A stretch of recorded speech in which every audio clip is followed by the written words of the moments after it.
Kabar buruk untuk timnas Indonesia, ada dua pemain dari timnas Indonesia, pemain kunci timnas Indonesia ini akan absen saat melawan Cina mendatang di tanggal 5 Juni mendatang. Nah, ini dia ya untuk informasi yang terkini ya dari saya. Terima kasih.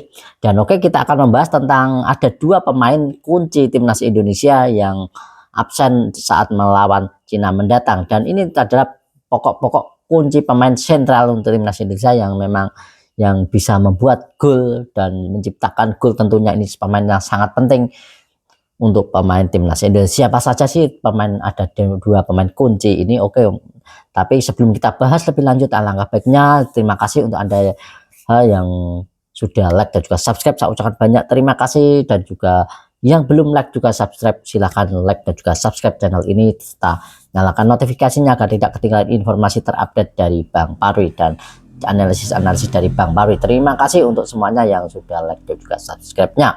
Oke, mari kita akan langsung bahas ke pokok intinya ya, agar tidak menimbulkan kelama-lamaan tentunya di sini ya. Oke, di sini kita akan membahas tentang timnas Indonesia kali ini, dan juga tidak saya lupa untuk saya juga untuk mengucapkan juga assalamualaikum warahmatullahi wabarakatuh, shalom, salam sejahtera, Om Swastiastu, Namo Buddhaya, dan salam kebajikan, dan juga salam olahraga. Oke, kita akan membahas kembali untuk timnas Indonesia, yaitu adalah ada dua pemain kunci yang akan absen saat membela timnas Indonesia ini ya, akan absen untuk membela timnas Indonesia saat melawan Cina di tanggal 5 mendatang. Oke, di tanggal 5 mendatang. Oke, di sini ada beberapa pemain, yaitu ada dua tentunya di sini, yaitu adalah Marcelino Ferdinand. Marcelino Ferdinand akan absen saat melawan Cina. Kenapa di sini? Karena Marcelino Ferdinand akan absen melawan Cina karena pada waktu itu ia sudah mendapatkan 2 kartu kuning dan ia terkena hukuman akumulasi kartu. Nah ya, dan dia mendapat hukuman dari akumulasi kartu, dan keduanya ini juga sama-sama mendapatkan akumulasi kartu yang sama-sama 2 kartu kuning. Jadi ya, yang pertama yaitu adalah tadi Marcelino Ferdinand terpaksa harus absen saat membela timnas Indonesia, dan kartu kuning ini yang didapatkan itu adalah saat match day pertama, saat pertemuan timnas Indonesia bersama Bahrain di leg pertama di Bahrain. Itu Marcelino Ferdinand mendapatkan kartu kuning juga, dan kemarin saat kita mengalahkan Bahrain dengan skor 1-0 ini juga Marcelino mendapatkan kartu kuning lagi. Berarti ini total ada 2 kartu kuning yang diperoleh oleh Marcelino Ferdinand, dan ini artinya pada pertandingan mendatang melawan Cina ini terpaksa memang harus absen dan tidak bisa bermain, dan memang tidak diperbolehkan untuk bermain, FIFA tentunya di sini ya, untuk itu sendiri. Dan nanti siapa sih penggantinya nanti kita akan bahas ya.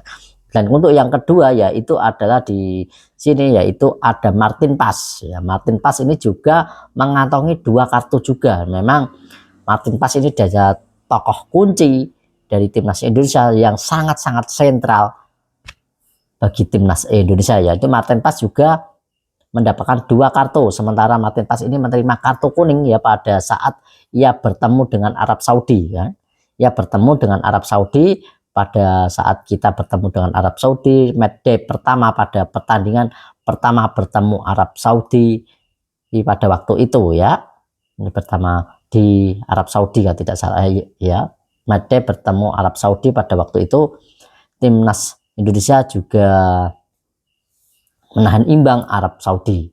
Nah, itu kartu kuning yang diperoleh oleh Martin Paes. Dan kemudian kartu kuning yang kedua yaitu adalah kemarin saat kita mengalahkan Bahrain 1-0. Ini dia, Martin Paes memperoleh kartu kuning kemarin, itu saat melawan Bahrain kemarin, saat kita mengalahkan Bahrain di kandang kita sendiri dengan poin 1-0 itu.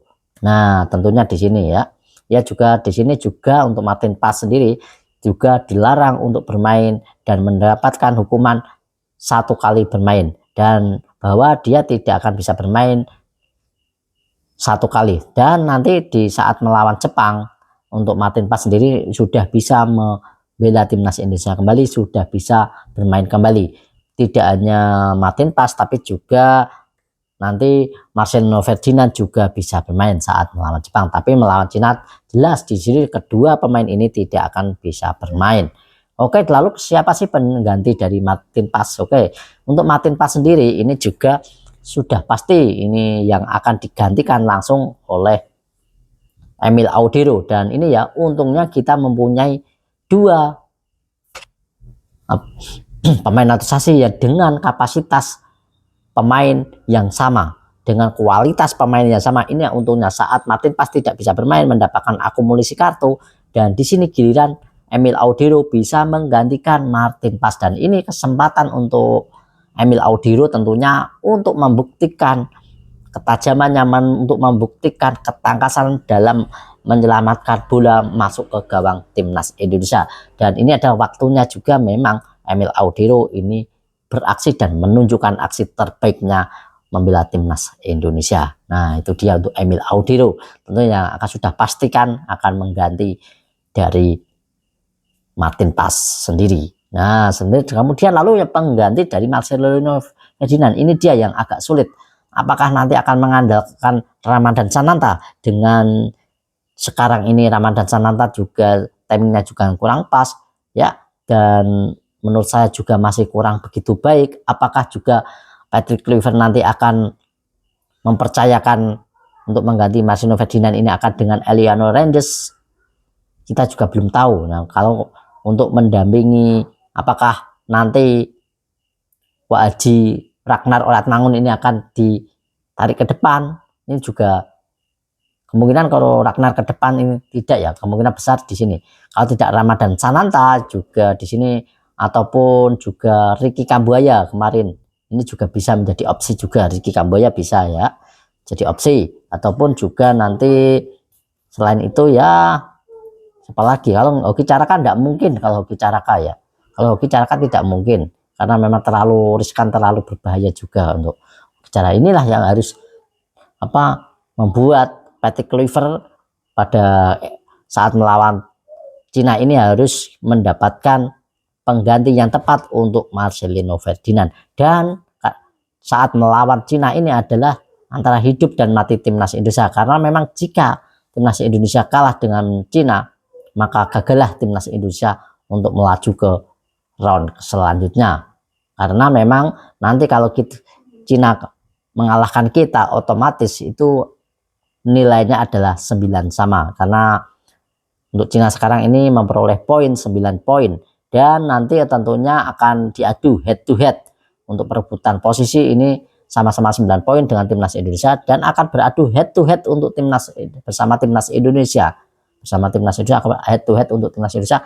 Dan secara head to head, kalau kita kalah dengan Cina, maka head to head kita juga bahwa kita tentunya akan bergeser ke posisi kelima di klasemen grup C ini. Dan ini di posisi grup 5, maka secara otomatis akan tersingkir jikalau kita tidak bisa memenangkan pertandingan dengan Jepang ataupun bermain imbang dengan Jepang. Tapi saat melawan Jepang tentunya ini juga hal-hal yang tidak mungkin bisa terjadi, karena memang sulit dan amat sulit terjadi kalau melawan Jepang kita bisa menang ataupun imbang ya.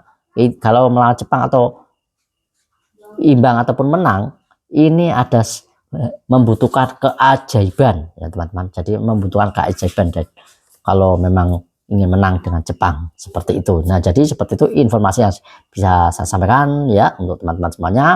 Dan jangan lupa teman-teman bantu like juga subscribe-nya. Terima kasih. Salam sepak bola, salam olahraga. Jangan siapapun pelatihnya ya, menang ataupun kalah, timnas kita tetap selalu dukung timnas kita.